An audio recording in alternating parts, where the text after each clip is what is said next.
Hi guys, so I just wanted to make this video really quick and just casually talk about the NASM CPT exam, exactly what is on the exam, how you need to study, which I think is the most important part, and what you need to know. I'm gonna try to make it short and sweet, but give you all of the info so you also pass on your first try. So when you first get the textbook and you're going through the online modules and you're just looking at all the information, it can be extremely overwhelming. But I just want to go ahead and throw it out there that it's really not that hard. As long as you understand a few key concepts, then you'll do great on the exam and you will learn a lot. Do you have to go through the textbook? No, I didn't use the textbook initially when I was studying for the exam. I have now read the entire textbook from cover to cover, and just, you know, like with any field, it's all about just continuing your education, learning more. You can't just get one certification and become a good personal trainer. You need to get multiple certifications, or you need to work with, you know, more clients. You need to just expand your knowledge and your experience. So I'm just gonna tell you what you need to know for this exam. First things first is the OPT model, and what I use to study is not the textbook, but the study guides. So when you go through like the modules, if you keep scrolling past them, there'll be like a section, it's like a review section or a study guide section. And it literally is a 50-page document. I downloaded it as a PDF where you can look at it in the browser.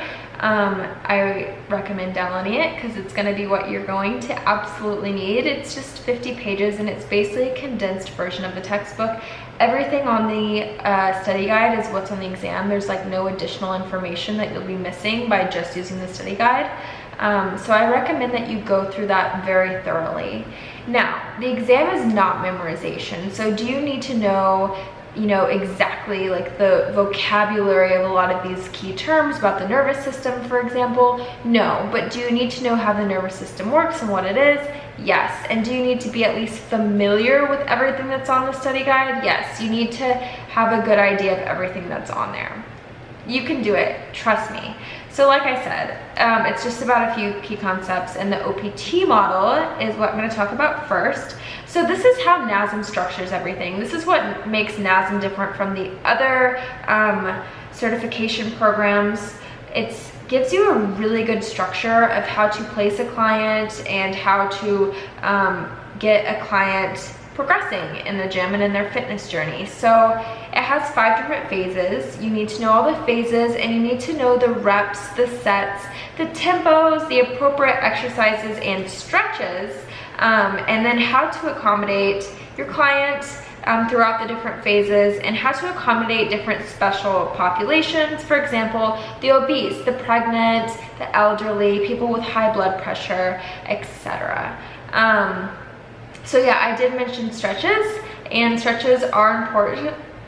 Stretches are important, especially like self-myofascial release. That came up multiple times on my exam, and you need to know the sets and reps for those two. You need to know, think of it as what stretches are appropriate applying to the OPT model. So someone in a strength phase, what kind of stretch would be best? Or someone who has an overactive muscle, what kind of stretch would be best? You need to know that. You also need to know assessments. So the biggest assessment for NASM is the overhead squat assessment. And the reason why this is so important is because it provides, honestly, an extremely useful way of assessing overactive and underactive muscles in a client and just different movement patterns. So in the study guide, you will see a chart. It's a big old table with a ton of different muscles in it. It'll show you the different issues that can go on during the assessment, things that you're looking for, like someone who's excessively leaning forward or who's arching their back, and then it'll show you the muscles that are over and underactive.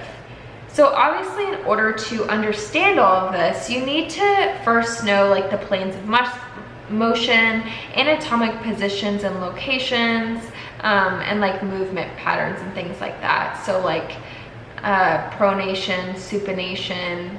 And you also, for the muscles, if you have no like anatomy background, that's completely fine. I'm gonna let you in on a secret. It's a game that is mandatory and it is called Poke a Muscle. So I will leave the link down below, and it literally will teach you every single muscle, I'm not kidding, that you need to know for the exam. And quickly, the way it's structured, it sounds like magic, I know, but the way it's structured is that it just like forces you to memorize things really fast, versus just a flat, you know, just anatomical figure with a ton of different muscles on the diagram. That's overwhelming and it just doesn't help as much. So please use the link down below. And then for the overhead squat assessment on the exam, there were maybe 4 or 5 different questions. I'm not even kidding. Rewording, the knees moving inward. What is underactive? What is overactive? That was like the most important one. You also need to know like what to look for when you're looking like head on and then from the side during the assessment, because that'll come up. That's also in the review, and you'll also come across it in something I'm going to talk about in a minute. There are other assessments like the single leg squat assessment. You need to know the other assessments as well that are in the study guide, but you don't need to know them as detailed, and they're not very detailed in the study guide for a reason. It's just because on the exam it'll literally ask, like, I think one of them's called the shark skill assessment. Like, what does that assess? Upper or lower body? It's that like basic. You need to know how to calculate different things like blood pressure, heart rate, BMI, body composition. There's different assessments for that. One that was on the exam was like the underwater one. And then for blood, everyone swears that, like, I've watched a bunch of these videos and they were very useful for me, and I think it was on the exam, but I guess I just knew it so well. Everyone says that you need to know like the blood movement through the heart. I will link a video down below that is so easy. Like, it's only 2 minutes long, and the first time I watched it, I was like, oh, obviously don't just watch it once, watch it multiple times. And I drew out the diagram that was in the video that like shows the different parts, and I also wrote like a paragraph like saying, oh, this is the way like it flows through, and it's really easy, and it'll give you confidence with, you know, blood flow. Lower cross syndrome, upper cross syndrome, pronation distortion syndrome. You need to know about like different ways to work out, like structures, vertical, horizontal loading, supersets, pyramids, splits, etc. There isn't much about nutrition on the exam, but you do need to know how many calories are in carbs, fats, and proteins. If you've been tracking your macros like I have for years, this is just second freaking nature. But if you don't know much about nutrition, it's definitely worth, you know, spending more time in that section of the practice study guide. There was a question saying why too much protein can be bad, and it's just that it puts a lot of stress on the kidneys. It also says, why do you lose so much weight when you drop carbs? You don't lose fat, you lose water when you drop carbs. Or it says, like, obviously it's saying this because it's relevant. A lot of people think that, you know, going on a low carb diet, the keto diet is popular right now. But there was a question that says like, oh, like, what do you do if a client asks, should I like stop eating carbs, or should I reduce my carbohydrate intake? The answer was, you just tell them that excess of any macronutrient will cause excess, you know, weight gain. And then the last 2 mains are super easy. The end of the study guide, it's just behavior change stuff, SMART goals, how to talk to clients, what you can and can't do as a personal trainer. Those are just gimme like points on the exam, and they are on the exam. It asks like multiple questions about that kind of stuff, so definitely know that, but that's super easy. So once you've gone through the entire 50-page study guide, it's not that bad. Take the practice exam. That's what I just jumped into, because I just wanted to know like how well I would do just after going through the study guide once, you know. and I ended up taking it twice, but it's the same thing each time. But questions from the practice exam are on the real exam, which is really nice. So for that, what I did is I started a Word document and I wrote down the key concepts or the information from the questions that I knew that I missed or that I needed to know, and I expanded on them, whether that be by just putting in the definition from the textbook or the study guide, or explaining it in my own words that I found from Google or from a YouTube video, or adding an image. That's something that I did a lot. So I went to Google Images and I would put in something that, you know, maybe a picture of an exercise that I didn't know, or a picture of a diagram like showing inversion versus eversion, and the visual images really helped a lot. And then the most important part was just practicing the questions. So the domains, there's 6 different domains and every single domain has a quiz, and they're only 20 questions long, which is really nice because it's super digestible. And you need to take them a bunch of times because every single time you take it, it's different. It'll have new questions or it'll switch it up. And I did the exact same thing with that. I just took the information, typed it into my Word document, dragged an image or a definition or something in there. That way, this is like all the stuff that I really need to know. And again, the visualization and taking that extra time to really understand the concept is what led me to pass the exam and what led me to understand the information so quickly. If I had just spent my time reading the textbook, just trying to memorize stuff and digest the information, it wouldn't have been as effective as really sitting down and thinking about why and how it works and putting the information together.